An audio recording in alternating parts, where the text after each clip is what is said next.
I would like to introduce our second speaker, Rana. Dr. Desan, co-founder of BoomGrow.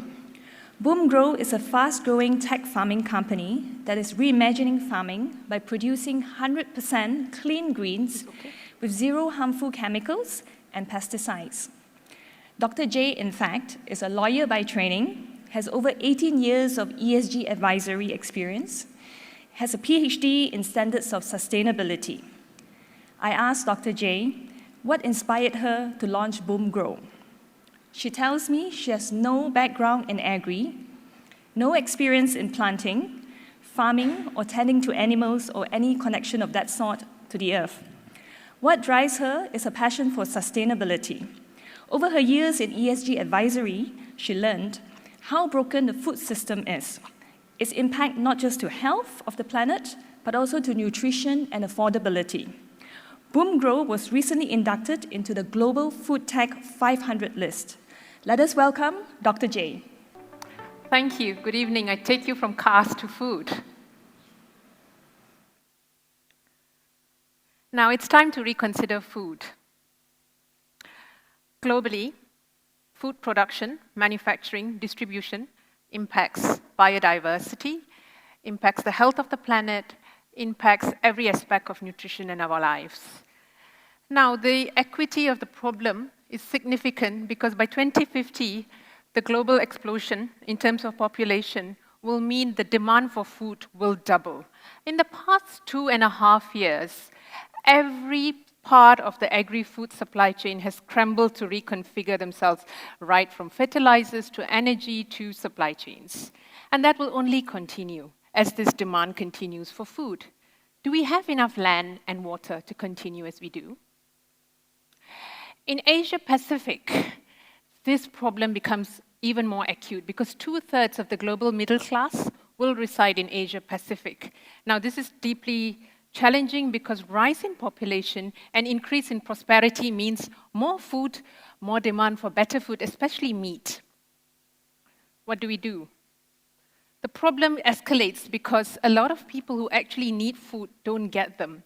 Globally, about 1.3 billion tons of food are wasted each year. And it's actually sad to know that 800 million people go to bed on an empty stomach. So even if we double food production and achieve that, it may not be reaching the people who need to have them. Let's take this data a bit closer to you. And the last meal you've had, probably your lunch or your tea break. Often, when you have this food, the last thing you remember is that it could possibly be cloaked with pesticides, fungicides, toxic nasties, and all sorts of preserving chemicals.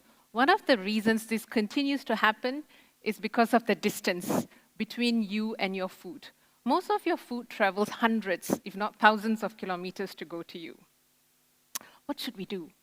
Do we have enough land? Do we have enough water? Do we have enough resources? These are big questions.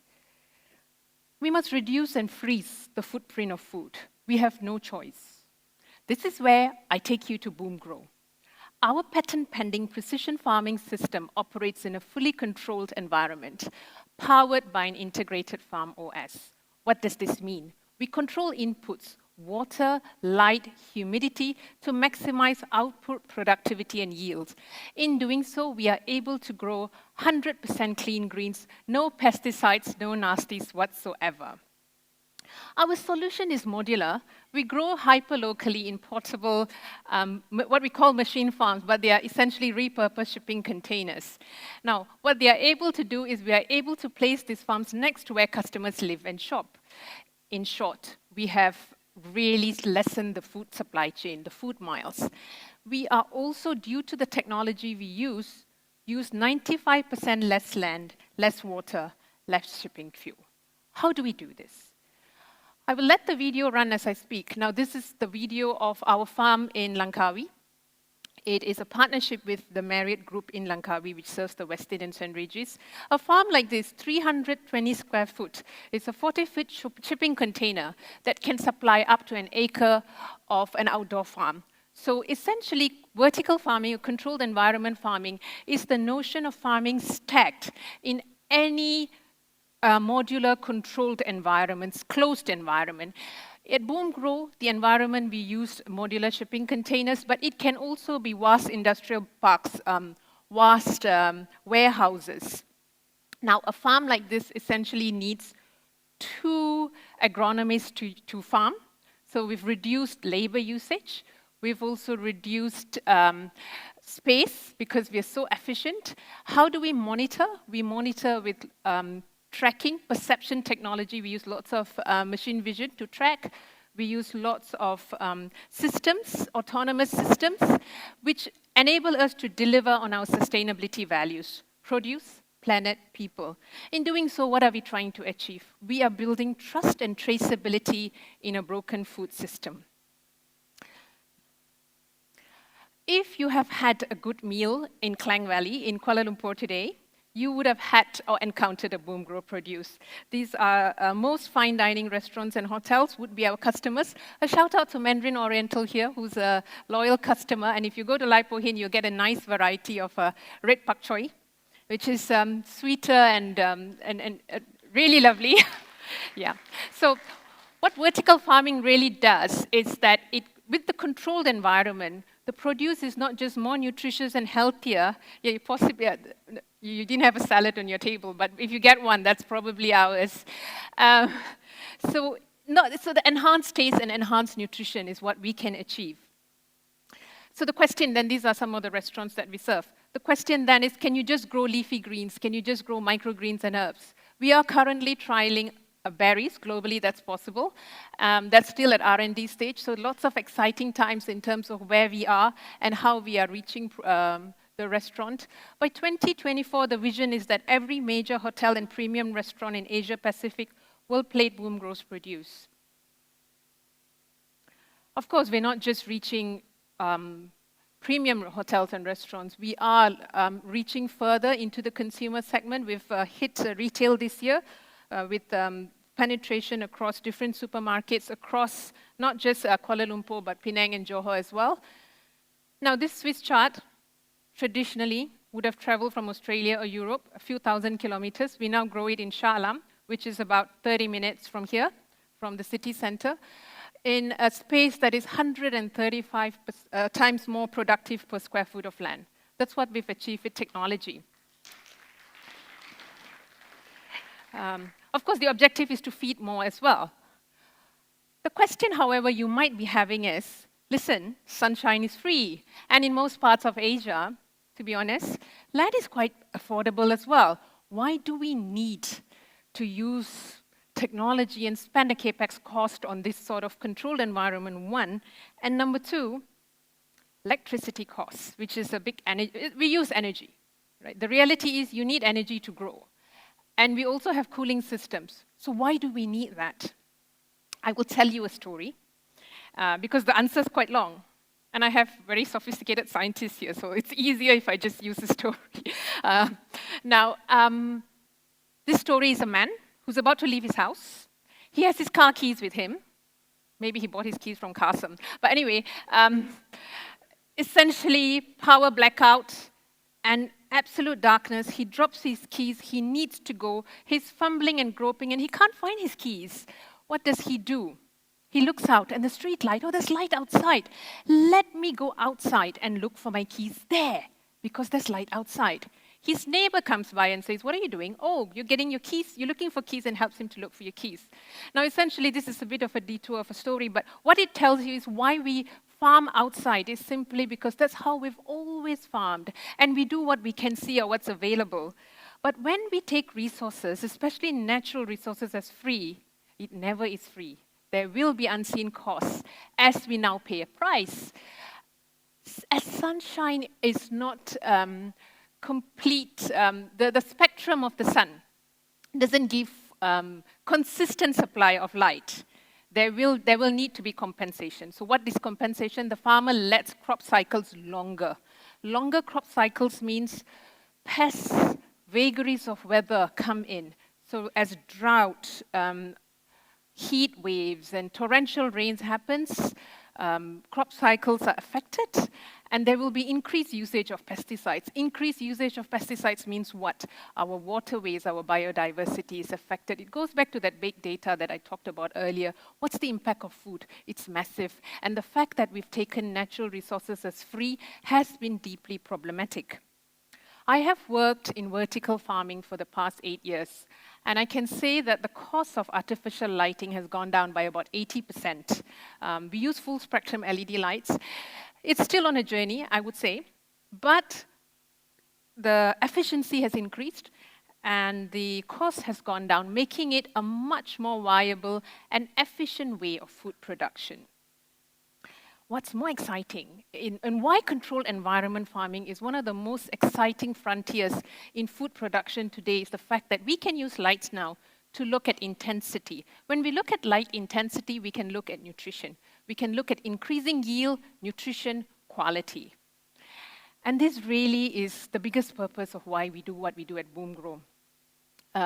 This farm is launched in a suburb outside, about 30 minutes outside Kuala Lumpur in Cyberjaya, in partnership with a property developer. Now, essentially the farm of the future, or what we call it, is we manufacture it in a yard, we take it in a low loader, and we deploy it to the community.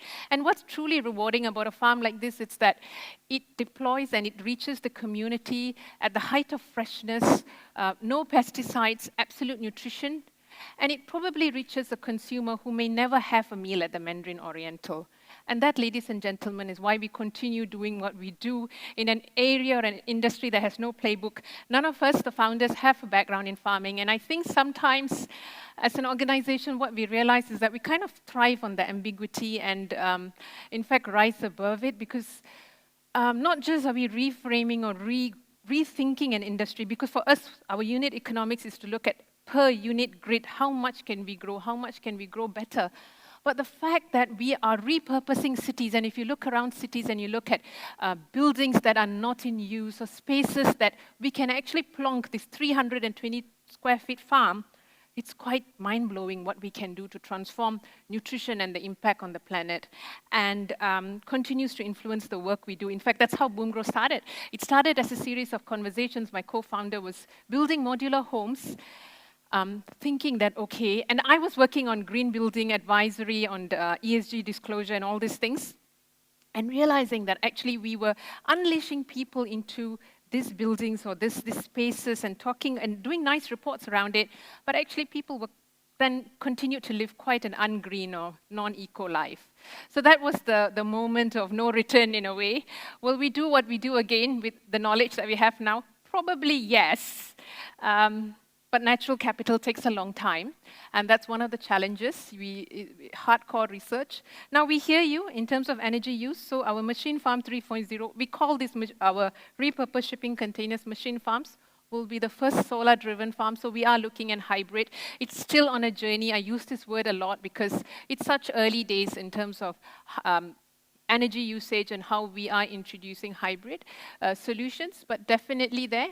Hospitality will continue to be a strong suite of ours, so we are partnering outside Malaysia with in the Philippines, so there's increasing demand, and of course down south, up north, everywhere is where we are looking to grow. Are we only looking at hospitality? Well, I suppose the business that we are in ultimately is about reimagining the food supply chain.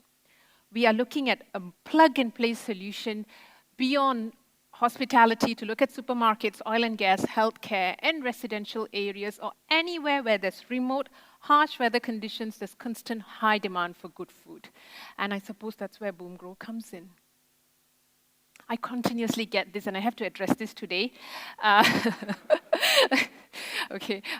In fact, when we can use technology to change a lot of things. As we use machine vision, we have a lot of data, but we always get this question for the Malaysians in the room: can we grow durians? Technically, yes. Globally, there's enough research to show that we can grow anything. The most bizarre we get is we kind of get occasionally, can you grow durian? And we've also got avocado. Yes, but commercially not viable.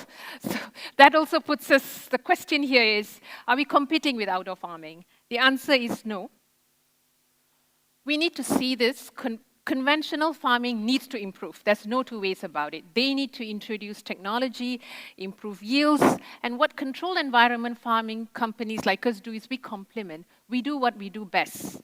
And that ultimately is where the journey will take us. We can grow other things, but possibly not a durian. Okay. Areas of technology that impact the bottom line, which we will continue to work on. As we work on leafy greens and we work on what we do, we will continue to invest in machine learning, machine vision, that ability to view, produce.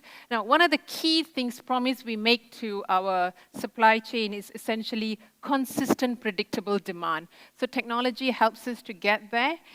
We are also looking at a lot more predictive modeling and data analysis. What we constantly look in terms of what we are trying to achieve will be shelf life, consistency, texture, yield, color, taste, nutrition on demand. So basically, lots more work to be done in the area, lots of exciting work. Now, I am a mother of 2 children.